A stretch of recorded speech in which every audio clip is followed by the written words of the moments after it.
લાશ 4 વ્હીલરમાં જ પડી રહી। ડિલિવરી દરમિયાન તબીબે બેદરકારી દાખવી હોવાનો પરિવારે ગંભીર આક્ષેપ કર્યો છે। ભોયપુરા ગામની રહેવાસી જાગૃતિબેન નારણભાઈ ભોઈને ડિલિવરી માટે વાજેડી સ્થિત ધવલ હોસ્પિટલમાં દાખલ કરવામાં આવ્યા હતા। બપોરે 3 વાગે સિઝેરિયન દ્વારા ડિલિવરી કરવામાં આવી હતી, પરંતુ ડિલિવરી દરમિયાન ભારે પ્રમાણમાં બ્લડ નીકળી જવાથી દર્દીની હાલત ગંભીર બની ગઈ। પરિવારજનોના આક્ષેપ મુજબ ડોક્ટર ભૂપેન્દ્ર જૈનની બેદરકારીના કારણે જાગૃતિબેનનું ધવલ હોસ્પિટલમાં જ મોત થયું હતું। તેમ છતાં તેમને એમ્બ્યુલન્સ સાથે શારદાબેન હોસ્પિટલ સુધી લાવવામાં આવ્યા હતા। પરિવારનો આક્ષેપ છે કે ડોક્ટરોએ તેમને અંધારામાં રાખી સત્ય જણાવ્યું ન હતું। શારદાબેન ખાતે સીએમઓ, ગાયનેક અને મેડિકલ ટીમે તપાસ કરી મોત જાહેર કર્યું। ત્યારબાદ શહેર કોટડા પોલીસ અને વિવેકાનંદ પોલીસના સંયુક્ત પ્રયાસોથી અંતે પરિવારજનો પોસ્ટમોર્ટમ માટે રાજી થયા, પરંતુ બપોરે 3 વાગ્યાથી રાતના 10 વાગ્યા સુધી મૃતદેહ ગાડીમાં જ રહ્યો હતો। બાદમાં પોલીસ દ્વારા પંચનામું કરી પોસ્ટમોર્ટમ પ્રક્રિયા હાથ ધરવામાં આવી। ઇકબાલ શેખે જણાવ્યું હતું કે ધવલ હોસ્પિટલના માલિક ડોક્ટર ભૂપેન્દ્રભાઈ જૈન બીએમએસને છે, તેઓ પાસે દર્દીને હોસ્પિટલમાં એડમિટ કરી સારવાર કરવાનું લાયસન્સ જ નથી, તેમ છતાં સારવાર આપવામાં આવી હતી। વધુમાં તેમનો પુત્ર શારદાબેન હોસ્પિટલમાં રેસિડન્ટ તરીકે અભ્યાસ કરે છે, જેથી તે મદદરૂપ થાય તે આશયથી દર્દીને અહીં લાવવામાં આવ્યા હોય તેવી શક્યતા છે।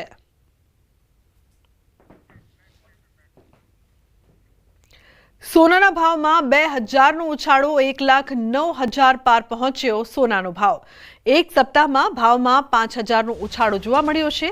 1,15,000 સુધી પહોંચી શકે છે તેવું વેપારીઓ કહી રહ્યા છે। ટેરિફના કારણે સોનાના ભાવ વધ્યા છે તેવું પણ વેપારીઓનું કહેવું છે।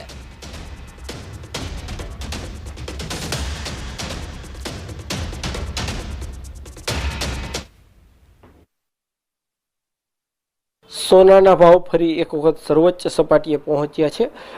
આજે જે છે 1500 રૂપિયા જેટલું 24 કેરેટ 10 ગ્રામ સોનાના ભાવમાં ઉછાળો આવ્યો છે। એક તરફ લગ્નગાળો જે છે એ દિવાળી પછી શરૂ થવાનો છે અને એમને લઈને અત્યારથી જે છે એ ઓર્ડર બુક કરવામાં આવતા હોય છે। અત્યારે પણ દ્રશ્યોમાં જોઈ શકો છો કે જે રીતના સોનાના ભાવ છે, અલગ અલગ દાગીના છે, તેમની ખરીદી માટે લોકો આવતા હોય છે। જો કે અત્યારે જે સોનાના ભાવ છે તે સર્વોચ્ચ સપાટીએ જે છે પહોંચ્યા છે। હાલ જે રીતના વાત કરવામાં આવતા સોનાના જે દાગીના છે, દાગીનાની ખરીદી જે છે લોકો આવતા હોય છે। દેખાવમાં આકર્ષક લાગતા સોનાના ભાવ જે છે અત્યારે વધતા લોકોની કંઈક મુશ્કેલી વધી છે। ત્યારે સોની વેપારી આગેવાન આપણી સાથે છે। શું કહેશો, આજે કેટલો ભાવ વધારો આવ્યો છે અને શું સ્થિતિ છે? આજે આમ જોઈએ તો ગોલ્ડમાં ઇન્ટરનેશનલ ડોલરમાં 3550 એટલે હાઈએસ્ટ સર્વોચ્ચ સપાટી પર છે અને આપણે ઇન્ડિયન માર્કેટમાં જોઈએ તો 1,09,000 રૂપિયા 24 કેરેટ ગોલ્ડનો રેટ આજનો છે। આ ભાવ આજે કેટલો ઉછાળો આવ્યો છે? આજે આમ જોઈએ તો 2000 રૂપિયાનો ઉછાળો આવ્યો છે 10 ગ્રામે અને ચાંદીમાં 5000 રૂપિયાનો ઉછાળો આવ્યો છે। ખાસ કરીને છેલ્લા એક સપ્તાહમાં સોનામાં કેટલો ભાવ વધારો અને ચાંદીમાં કેટલો વધારો? એક સપ્તાહમાં જોઈએ ને તો સોનામાં 10 ગ્રામે 5 થી 6000 રૂપિયાનો ઉછાળો આવ્યો છે અને ચાંદીમાં કિલોએ 10,000 રૂપિયા વધ્યા છે। ભાવ વધવા પાછળના કારણ શું?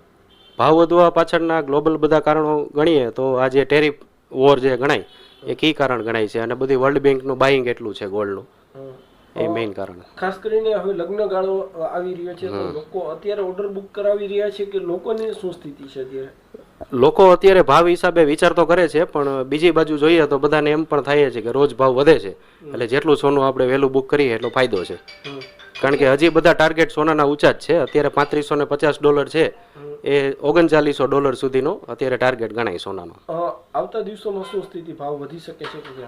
આવતા દિવસોમાં ભાવ વધવાનો જ અત્યારે ટાર્ગેટ આવે છે, ઘટવાનો કોઈ સ્કોપ લાગતો નથી। ખાસ કરીને જે ગયા વખતે ઓર્ડર જે આવતા હોય એની સામે આ વખતે ઓછા આવે છે કે શું સ્થિતિ છે? થોડો ફરક પડે છે। મધ્યમ વર્ગ છે, નાના માણસો છે, એમને અત્યારે ગોલ્ડ લેવું થોડું મુશ્કેલ બને છે, પણ છતાં બધાને ભરોસો પણ વધ્યો છે, એટલે ઇન્વેસ્ટરો અત્યારે વધ્યા છે સોનામાં। ચોક્કસથી જે આવતા દિવસોમાં જે છે એ સોનાના ભાવ હજુ પણ વધે તેવી સંભાવનાઓ જોવા મળી રહી છે અને એટલા માટે જે લોકોના ઘરે પ્રસંગો આવતા હોય છે તે અત્યારથી જે છે એ ઓર્ડર બુક કરાવી રહ્યા છે। જો કે ક્યાંક જે છે સામાન્ય લોકોમાં નારાજગી જોવા મળી રહી છે।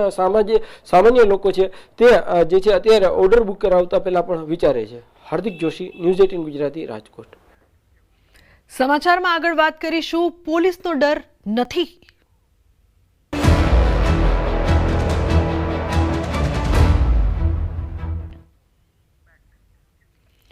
રાજકોટ શહેરમાં લુખ્ખાઓ બેફામ બન્યા છે. કાયદાનો કોઈ ડર ન હોય તેવા દ્રશ્યો જોવા મળ્યા છે. શહેરના ગોંડલ રોડ પર આવેલ રાજુ પાઉંભાજી નજીક જોવા મળ્યા મારામારીના દ્રશ્યો. બે શખ્સો હાથમાં છરા અને પાઇપ લઈને એક યુવકને મારતા હોવાનું સામે આવ્યું. ટ્રાફિકથી ધમધમતા વિસ્તારમાં આ પ્રકારના દ્રશ્યોથી શહેરમાં કાયદો અને વ્યવસ્થાની સ્થિતિ સામે ઊભા થયા છે સવાલો. ઉલ્લેખનીય છે કે ગોંડલ રોડ પર જાહેરમાં મારામારી થઈ. અનેક સવાલ અહીં ઉપસ્થિત થઈ રહ્યા છે કે પોલીસનો ડર કેમ નથી? હાથમાં છરો લઈને મારતા અસામાજિક તત્વો જોવા મળી રહ્યા છે અને મોટી સંખ્યામાં લોકો પણ અહીં ઉપસ્થિત છે. છતાં શહેરમાં લુખ્ખાઓ બેફામ છે કારણ કે પોલીસનો કોઈ પણ જાતનો તેમને ડર ન હોય તેવું રાજકોટમાં લાગી રહ્યું છે. તો બીજી તરફ રાજકોટમાં અસામાજિક તત્વો સતત બેફામ બની રહ્યા છે. સામાન્ય બાબતમાં ધોકો લઈ હુમલો કરવામાં આવ્યો. નાગેશ્વર વિસ્તારની ઘટના સીસીટીવી અહીં સામે આવ્યા છે. 55 જેટલા ગુનામાં સંડોવાયેલા ધવલ દોમડિયા અને તેના પરિવારજનોએ તરખાટ મચાવ્યો. પાર્સલ મંગાવનાર પાડોશીને જાનથી મારી નાખવાની ધમકી આપી. ડિલિવરી બોય દ્વારા ભૂલથી પાર્સલ મંગાવનારની ડોરબેલની જગ્યાએ પાડોશીની ડોરબેલ વગાડતા પાડોશીઓ વચ્ચે બોલાચાલી થઈ. કારમાં પણ તોડફોડ કરવામાં આવી હતી. તો ગાંધીગ્રામ પોલીસ મથકે ફરિયાદ નોંધાઈ છે.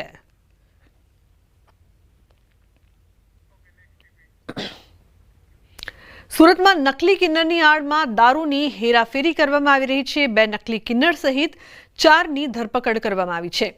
પોલીસે કુલ 4 લાખનો મુદ્દામાલ જપ્ત કર્યો છે. દમણથી દારૂ સુરતના ડિંડોલી લઈ જતા હતા.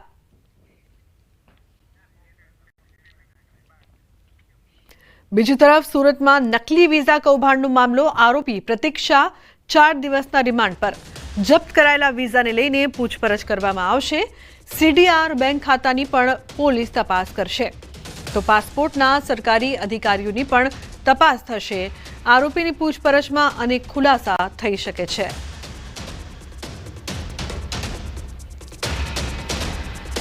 આરોપી છે પ્રતીક્ષા, એના 4 દિવસના રિમાન્ડ મંજૂર થયા છે. આ 4 દિવસ દરમિયાનમાં વ્યક્તિએ જેટલા પણ પાસપોર્ટ બનાવે છે અગાઉ એની પણ જે પાસપોર્ટ ઓફિસ છે એની પાસેથી કરાઈ કરવામાં આવશે. તે ઉપરાંત જે અત્યારે બોગસ પાસપોર્ટ મળ્યા છે એની કરાઈ કરવામાં આવશે.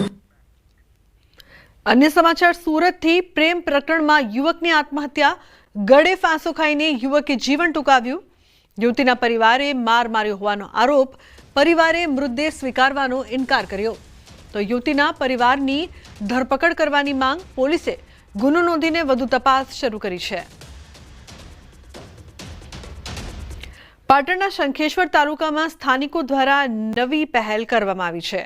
શંખેશ્વરના તારાનગરમાં દારૂ અને જુગારનું દૂષણ દૂર કરવા નવી રાહ અપનાવી છે.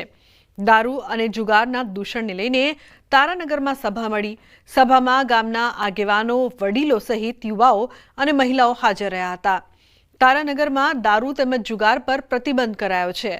ગામમાં દારૂનું વેચાણ કે દારૂ પીતા હોય તેમજ જુગાર જેવા દૂષણોમાં જો કોઈ પકડાશે તો 11,000નો દંડ કરવાનો નિર્ણય કરાયો છે. ગામ સભામાં તમામની સહમતિ લઈને આ નિર્ણય કરવામાં આવ્યો છે. જેની અંદર દારૂ અને જુગાર બંધીનો સારો એવો નિર્ણય અમારા તારાનગર ગામ માટે લેવામાં આવેલ છે. અને જો દારૂ પીતા, દારૂ વેચતા અથવા દારૂ ઉતારતા કે જુગાર રમતા કે જુગાર રમાડતા જે કોઈ પકડાય એને ગ્રામજનો દ્વારા નક્કી કરવામાં આવેલ કે 11,000 રૂપિયાનો દંડ એની પાસેથી વસૂલવામાં આવશે. રાજ્યમાં ટેકાના ભાવે ખરીદી શરૂ થતા ખેડૂતોમાં ભારે ઉત્સાહ જોવા મળ્યો. પ્રથમ દિવસે 2.25 લાખથી વધુ ખેડૂતોએ ઓનલાઈન રજીસ્ટ્રેશન કરાવ્યું, જેમાંથી 1.60 લાખ